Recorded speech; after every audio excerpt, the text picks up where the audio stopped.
사랑하는 성도 여러분, 영혼이 잘되고 범사가 잘되고 강건하시기를 주 예수님의 이름으로 축원합니다. 오늘은 열왕기하 17장 7절에서 8절 말씀에 나타내신 하나님의 뜻을 전합니다. 열왕기하 17장 7절의 시작 말씀이 이 일은입니다. 따라서 이어지는 말씀이 원인이 되어 일어난 어떤 일과 그 원인을 자세히 살펴 하나님께서 우리에게 어떠한 교훈을 말씀하시는지 알아보도록 하겠습니다. 제가 늘 말씀드리지만 성경은 단순히 이스라엘 사람들의 이야기를 기록한 책이 아닙니다. 이스라엘 백성은 오늘날 예수님을 구주로 믿는 성도들의 그림자와 같습니다. 그러므로 그들이 겪은 일의 영적 속성을 보면 오늘날 영적 이스라엘 백성인 성도가 만나게 되는 환경 가운데 악한 영의 속임수에 넘어가지 않고 바르게 진리의 길로 걸어갈 교훈을 얻게 됩니다. 그 일이 어떠한 일인지 먼저 배경부터 살펴보겠습니다. 이스라엘의 마지막 왕 호세아가 사마리아에서 9년간 다스렸는데 호세아에 대한 하나님의 평가는 열왕기하 17장 2절에 여호와께서 보시기에 악을 행하였으나 다만 그 전 이스라엘 여러 왕들과 같이 하지는 아니하였더라입니다. 호세아 왕은 하나님 보시기에 악하기는 하였지만 앞에 있었던 다른 왕들보다 덜 악했다는 뜻입니다. 다른 의미로 호세아가 행한 악한 일이 이스라엘 멸망의 직접적인 원인이 아니라는 뜻도 됩니다. 참고로 성경에서 선악을 구분하는 기준은 하나님의 말씀입니다. 사람은 도덕적 기준으로 비난받을 행위를 할 때 악하다 말하지만 성경이 악하다 말하는 것은 하나님 말씀으로 세운 섭리에 순종하지 않고 자기의 세상 지혜로 사는 것을 뜻합니다. 호세아 치세에 이스라엘을 아스루의 왕 살만 에셀이 치러 왔는데 당시 아스루는 페르시아부터 아람까지 정복한 거대한 제국이자 초강대국이었습니다. 그런 아스루 왕 살만에셀이 공격을 하니 호세아는 세상 나라들이 그러하듯이 조공을 바치며 종이 되어 죽음을 면합니다. 마치 과거 조선이 중국 청나라가 쳐들어온 병자 호란을 겪으며 청나라를 상국으로 섬기며 조공을 바쳤던 것처럼 호세아도 항복하고 아스루에 조공을 바치며 상국으로 섬겼던 것입니다. 그런데 호세아의 마음이 변하여 아스루에 바치던 조공을 하지 않고 애굽 왕에게 특사를 보내서 동맹을 맺으려 합니다. 이에 호세아의 배신을 안 아스루 왕이 다시 올라와서 이스라엘의 수도인 사마리아를 3년간 포위 공격하여 결국 이스라엘은 아스루에게 멸망합니다. 그 후 사마리아를 점령한 아스루는 이스라엘 역사에 매우 중요한 조치를 시행합니다. 열왕기하 17장 6절에 호세아 제9년에 아스루 왕이 사마리아를 점령하고 이스라엘 사람을 사로잡아 아스루로 끌어다가 고산 강가에 있는 할라와 하볼과 메대 사람의 여러 고을에 두었더라. 곧 사마리아에서 이스라엘 남자들을 끌고 가서 여러 고을에 흩어두고 그곳 아스루 여자들과 혼인하여 살게 하고 사마리아에는 아스루 남자들을 보내서 이스라엘 여자들과 결혼하게 합니다. 이 조치는 이스라엘 백성이 하나님께서 이름을 이스라엘로 바꾸어 준 야곱의 자녀들 한 핏줄 한 형제라는 정체성이 강하여서 언제든지 다시 결집하여 반란을 일으킬 것을 염려한 아수르가 시행한 일종의 혼인 융화 정책입니다. 이에 사마리아 지역은 이방 민족과 피가 섞이므로 하나님이 선택한 민족이란 이스라엘의 그 정체성이 무너지게 됩니다. 그 결과 780년 후에 예수님이 오셨을 때 사마리아 지역에서 성장한 예수님을 유대인들이 사마리아인이라고 부르며 멸시하였는데 그 의미는 혼혈이므로 메시아가 아니다, 그런 뜻입니다. 결국 그런 아수르의 이스라엘 정체성 말살 정책에 의하여 북쪽 이스라엘 왕국은 210년간 9개의 왕조의 19명의 왕 중에 호세아를 끝으로 나라가 완전히 망하게 됩니다. 그렇게 나라가 망한 일이 바로 오늘 본문으로 읽은 열왕기하 17장 7절의 시작 말 이 일은입니다.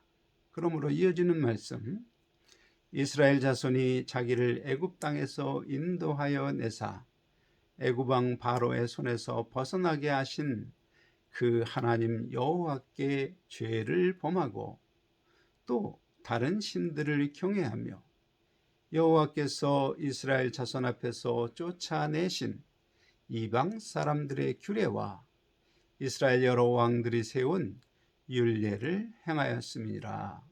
이것이 바로 이스라엘 나라가 망한 원인입니다. 곧 이스라엘이 완전히 망한 그 일의 원인은 한마디로 이스라엘 백성이 애굽에서 구원하신 하나님의 은혜를 잊어버리고 하나님께 죄를 범한 것입니다. 다른 말로 하나님이 말씀으로 세우신 섭리에 순종하지 않고 정욕을 따라서 죄의 길로 가고 하나님 말씀을 버린 이스라엘의 왕들이 만든 악한 율례를 따른 것이 원인이 되어 나라가 완전히 망했다는 뜻입니다. 사실 하나님은 그렇게 망하지 않도록 약 800년 전 모세 때 기록한 신명기 28장 3절로 13절에 복과 저주의 길을 보이며 하나님이 말씀으로 세운 섭리에 순종하면 복을 누릴 것이지만 거역하고 이방 사람처럼 우상을 따르면 화를 만나게 될 것이라는 경고하는 예언도 하셨습니다. 하지만 하나님의 경고에도 불구하고 이스라엘 백성들은 복과 저주의 길 중에서 하나님 말씀을 버리고 사람의 악한 생각을 따르는 저주의 길을 택한 것입니다. 사랑하는 성도 여러분, 모세가 기록한 모든 복과 저주는 당시 이스라엘 사람들에게만 주시는 하나님의 약속이 아닙니다. 오늘 하나님이 택한 성도 여러분과도 같은 약속을 하신 것입니다. 그러므로 우리가 복을 누리려면 하나님의 약속, 오직 너는 내가 오늘 내게 명하는 내 하나님의 명령을 듣고 지켜 행하며 내가 오늘 너희에게 명령하는 그 말씀을 떠나 좌로나 우로나 치우치지 아니하고 다른 신들을 따라 섬기지 아니하면 이 약속을 지켜야 합니다.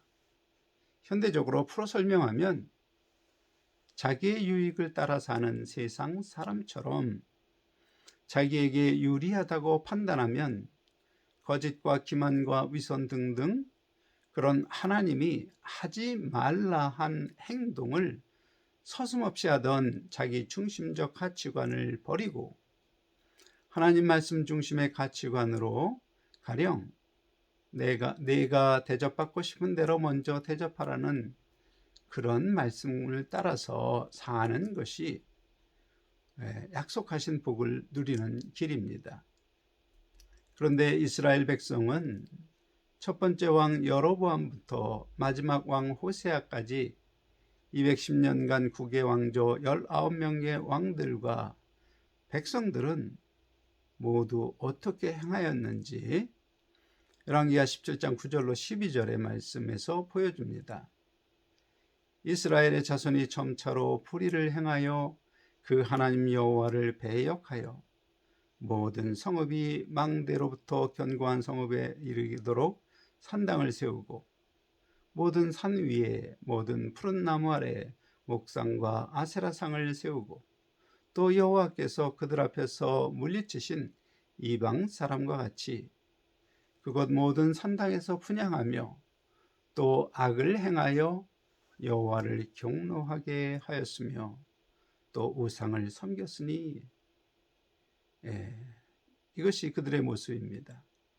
한마디로 이스라엘 백성은 여호와 하나님이 그들에게 주신 복의 길을 따르지 않고 자기의 세상 지혜로 자기 중심적으로 행하여 화의 길, 저주의 길로 간 것입니다. 사실 더 중요한 것이 있습니다. 점차 저주의 길을 택하고 그 길을 가는 이스라엘 백성에게 하나님은 경고 한 번 하시고 침묵하신 것이 아닙니다. 그들이 저주의 길을 가는 것을 안타깝게 여기며 애타는 부모의 심정으로 많은 조치를 하셨습니다.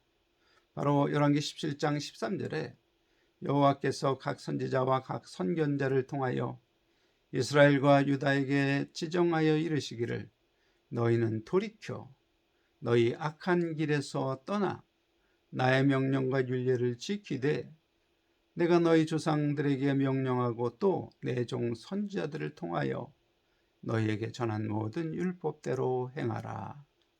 이 말씀에 기록된 대로 사실 엘리야, 엘리사, 이사야 등등 많은 선지자와 선견자들을 보내셔서 징조를 보이시기도 하고 책망도 하시기도 하셨습니다. 이스라엘이 돌이켜 복의 길을 가도록 하나님께서 열심히 선지자와 선견자를 보내셨지만 결국 그들은 하나님을 버렸고 국민의 주권을 빼앗겨서 완전히 망한 나라가 되고 말았습니다. 애굽에서 노예로 살던 이스라엘 백성이 하나님의 은혜로 출애굽한 후 솔로몬 때는 은금이 흔할 정도로 영광을 누렸지만 백성이 점점 타락하여 이제 나라가 완전히 망하고 그 정체성마저 사라진 이 이야기 속에 현재 우리의 영적 상태는 어떠한지 또한 교훈은 무엇인지 살펴보겠습니다. 먼저 우리는 자유민주주의 법치국가 대한민국이 탄생하기 전에는 일제강점기와 조선이라는 나라에 살았습니다. 조선은 자기 백성의 50%나 노비로 삼고 10%의 양반이 주권을 가진 나라이었습니다. 그 양반도 중국에서 딸을 내놓으라면 딸을 공여로 바쳐야 했습니다. 조선 말기에는 조공 바치는 것으로 끝나지 않고 내정도 간섭함으로 사실상 중국의 속국이었습니다. 아수르가 바벨론에 져서 이스라엘이 바벨론의 다스림을 받은 것처럼 중국과의 전쟁에서 승리한 일본의 식민지로 살다가 미국의 도움으로 비로소 모든 주권을 국민이 갖는 자유민주주의 법치국가 대한민국이 탄생했습니다.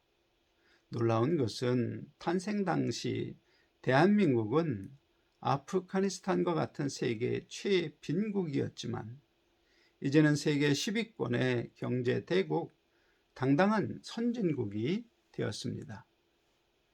그러한 기적에는 물론 많은 원인이 있겠지만 영적으로 보면 언더우드 선교사가 복음을 들고 미신과 악정과 가난의 조선 땅에 발을 디딘 이후 약 130년이 지난 지금 1000만 명이 세례받은 영적 이스라엘 백성이 사는 나라로 변한 것입니다. 더구나 그들은 해 뜨기 전 만나를 거둔 이스라엘 백성들처럼 새벽마다 하나님 말씀을 마음에 새기고 기도하며 하나님 앞에 순종하는 복의 길로 행하였습니다.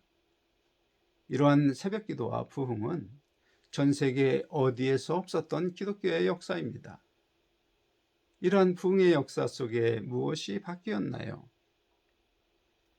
단적으로 과거에는 집안에 잡기를 쫓는 부족이 있었지만 지금은 예수님의 은혜와 사랑을 나타내는 십자가가 있습니다. 한마디로 미신과 사람의 철학 중심의 문화에서 하나님의 은혜와 사랑을 감사하고 기억하는 성경 기준의 문화로 바뀐 것입니다. 그런데 지금 대한민국은 급속히 그 문화가 바뀌며 성도의 숫자가 줄고 있습니다. 마치 이스라엘 백성이 하나님의 말씀을 버리고 우상을 섬기듯이 우리 사회가 진리와 자유와 공의를 바탕으로 한 하나님 말씀 중심의 가치관을 버리고 자기의 유익을 선악의 기준으로 삼는 자기 중심적 가치관으로 변하고 있습니다. 가령 하나님은 거짓의 아비는 마귀라고 말씀하시며 거짓을 버리라고 하시지만 내게 유리하면 거짓도 참말처럼 말하는 사람이 점점 늘어가는 사회가 되고 있습니다. 단적인 예로 며칠 전 코로나 환자가 제때 치료를 받지 못하여 죽는 상황에서 서울대 병원장이 허벅지가 아프다는 권력자의 아들을 입원시키고 문제가 될 것 같으니 뻔뻔하게 거짓말합니다. 공의를 버리고 사익을 추구하려고 거짓말을 한 것이지요. 심지어 중앙선관위와 같은 국가기관이 선거무효소송 재검표에서 나온 수천 장의 접지 않은 신권과 같은 투표지를 보고 형상기억종이라서 접혔던 것이 펴졌다고 거짓말을 합니다. 대법관들은 선거무효소송을 6개월에 끝내도록 규정한 법을 무시하고 1년 6개월이 넘도록 뭉개고 있습니다. 여러분 중 누구도 부정선거를 해도 된다고 생각하는 사람은 없을 것입니다. 오히려 부정선거는 국민 주권을 잔탈하는 행위이므로 법정 최고형으로 다스려야 한다고 주장하실 것입니다. 그런데 지금 120여 곳에서 국민의 주권을 찬탈한 부정선거인지 아닌지 그 의혹을 해소하려고 선거무효소송이 제기되었는데 법을 어겨 1년 넘게 뭉개는데도 주요 언론은 전혀 다루지 않고 있습니다. 또 최근에 제가 주목한 뉴스가 있는데 최순실 씨로 알려진 최서원 씨가 태블릿 PC로 박근혜 대통령의 연설문을 고치며 국정농단을 했다고 주장한 검찰이 그 PC가 최순실의 소유가 아니니 돌려줄 수 없다는 통지를 문서로 한 사실입니다. 연설문을 고치며 국정을 농단했다고 주장하며 한나라의 대통령을 탄핵하는 데 앞장선 검찰이 검찰 스스로 거짓말한 것으로 밝힌 것입니다. 하지만 국민은 이러한 거짓에 아무런 책임도 묻지 않습니다. 왜 우리 사회는 개인만이 아니라 국가 기관도 헌법의 기초가 된 참과 진리와 공의의 성경적 가치관을 버리고 자기의 사익이나 권력 집단의 이익을 위해서라면 거짓과 선동을 용납하는 악한 가치관을 따르는 망하는 사회로 변하는 것일까요? 망한 이스라엘 백성의 모습을 나타내는 말씀, 열왕기하 17장 14절. 그들이 듣지 아니하고 그들의 목을 곧게 하기를 그들의 하나님 여호와를 믿지 아니하던 그들의 조상의 목과 같이 하여, 이 말씀에서 근본 원인을 알 수 있습니다. 여호와 하나님이 이스라엘 백성에게 목이 곧은 백성이라 말씀을 하신 처음 장면은 모세가 호렙산에서 십계명을 받을 때 산 아래서 금송아지를 만들고 그 금송아지를 애굽에서 인도하여 낸 하나님이라 말하며 숭배하던 때입니다. 그들은 여호와 하나님의 말씀을 청종하지 않고 자기 생각대로 금송아지를 만들어 하나님이라고 불렀습니다. 그러므로 목을 곧게 한다는 말은 하나님의 말씀을 귀로 듣기는 들어도 마음에 새기지 않고 흘려보내고 자기 생각으로 선악을 분별하며 하나님 말씀 버리고 자기 생각을 따르는 교만을 상징적으로 표현한 것입니다. 사랑하는 성도 여러분, 망하는 나라 백성의 특징은 바로 목이 곧은 교만입니다. 우리는 불과 100여 년 전에 국민의 절반이 노예로 살았고 굶어 죽는 사람이 부지기수였던 최분국이었고, 내가 아무리 열심히 일해도 그 결과를 내가 먹을 수 없는 사회 속에 살았지만, 하나님의 은혜로 성경적 가치관 외에 주권과 자유를 가지고 내가 심은 것을 내가 먹을 수 있는 나라, 자유민주주의 법치국가가 되었습니다. 그러나 지금 우리 사회는 하나님 말씀을 버려 하나님 앞에 죄를 범하는 목이 곧은 백성이 점차 늘어가고 거짓과 선동과 위선으로 악이 지배하는 멸망의 길로 가고 있습니다.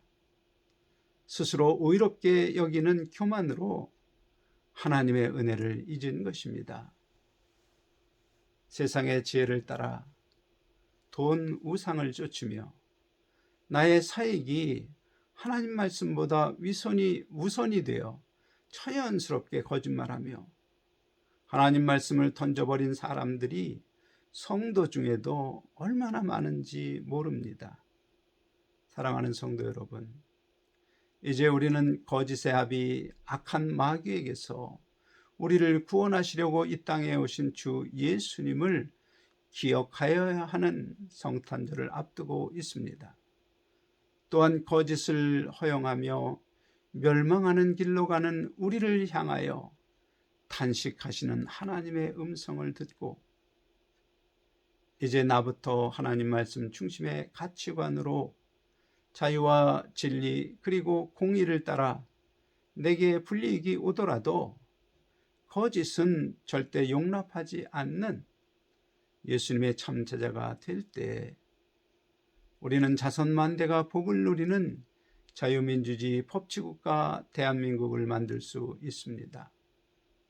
그러한 예수님의 참 제자가 되는 성도가 되시기를 주 예수님의 이름으로 간절히 축원합니다. 아멘.